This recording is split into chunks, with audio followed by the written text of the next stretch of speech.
बहुत दिन पूर्वे एक घन जंगल कड़े एक गछ थिला। एही गछरे एक दयालु कपत रहुथिला। पाखरे एक पिंपुडीर एक छोट घर थिला। पिंपुडीर असुविधा गोटे दिन बहुत गरम थिला।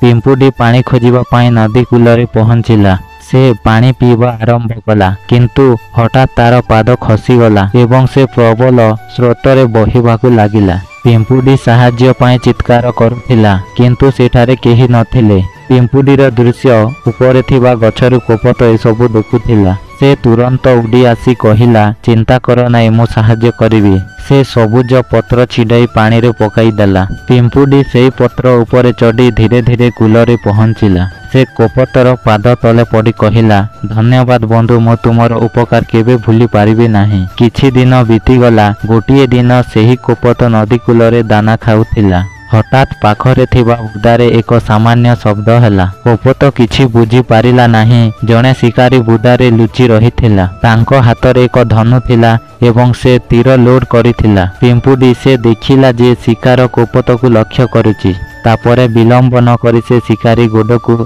जोर रे कामुडी देला। शिकारी जंत्रणारे चित्कार कला। कपतटी तुरंत उड़ीगला एवं सुरक्षित भावरे आकाशरे पहुंची गला।